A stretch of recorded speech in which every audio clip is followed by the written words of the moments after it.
नमस्कार मित्रमैत्रिणींनो, आज खूप छान विषयावरती मी बोलणार आहे.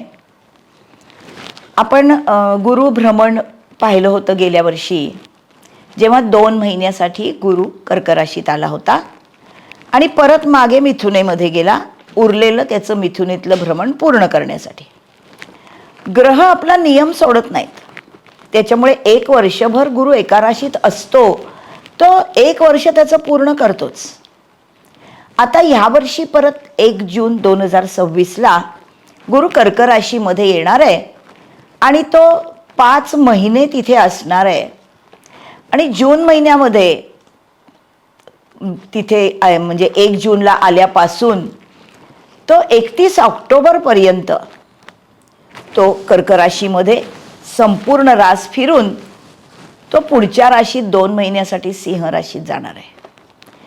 आणि तिथून परत 2 महिन्यांनी मागे येऊन जानेवारीपासून 24 जानेवारीपासून परत 24 जून 2027च्या आधी तिथपर्यंत हा गुरु परत कर्केमध्येच असणार आहे. त्यामुळे आता ह्या कर्क राशीमधला गुरु हा बराच काळ कर्क राशीत आहे आणि प्रत्येक रास लग्नासाठी तो कसे परिणाम देतो हे आपण बघूया. गुरुचं भ्रमण कसं परिणाम देतं हे बघणं ना फार मौज मजेचं असतं. ते अशासाठी की गुरु हा सर्वात मोठा शुभग्रह आहे आणि तो प्रत्येकाच्या कुंडलीमध्ये सर्व चांगल्या गोष्टी दाखवतो.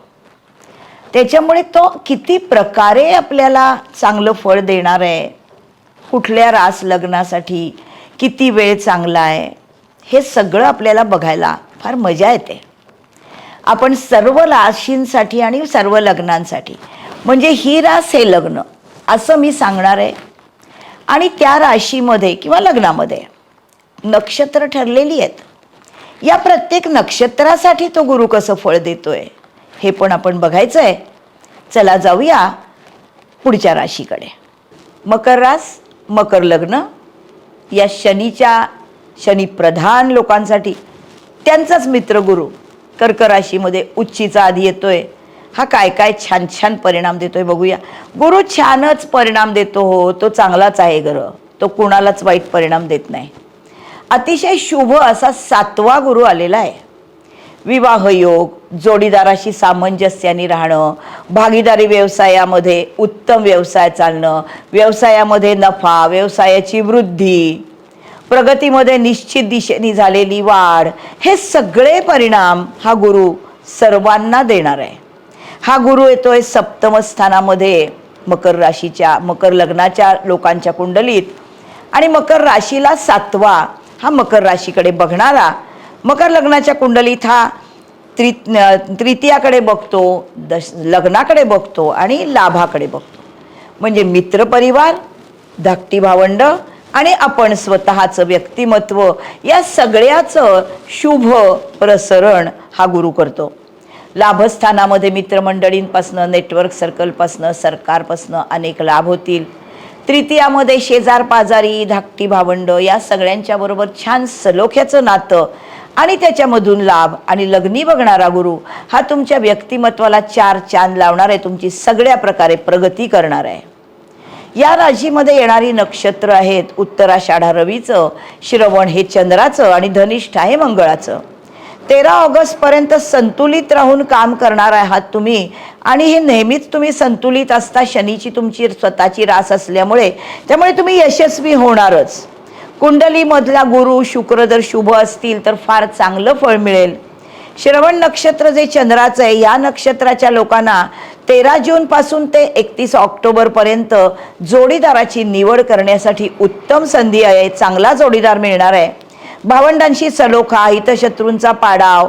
21 जानेवारी ते 24 जून 2027 अतिशय उत्तम काळ आहे तुमच्यासाठी.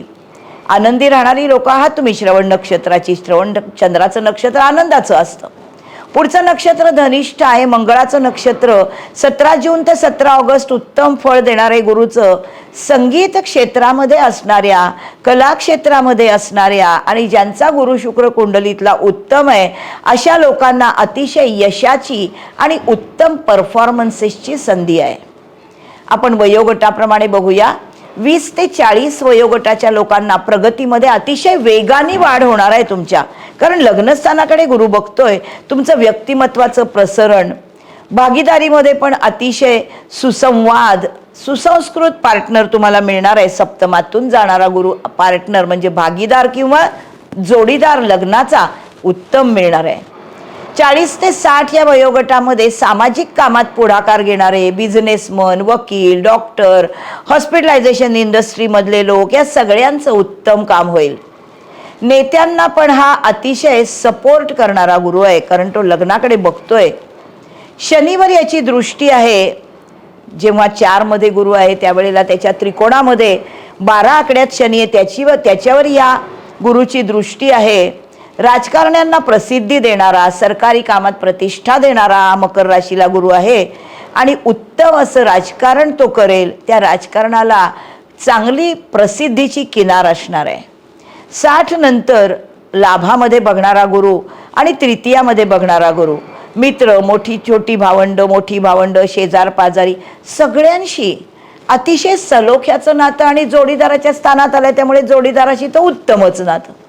त्याच्यामुळे ह्या सगळ्या आघाड्यांवर सर्व माणसांना हा गुरु उत्तमच फळ देतोय, यात शंका नाही. बघा तुम्हाला कसं फळ मिळालंय. माझा चॅनल सबस्क्राईब करा. पुढच्या राशीकडे जाऊया. तोपर्यंत बाय बाय.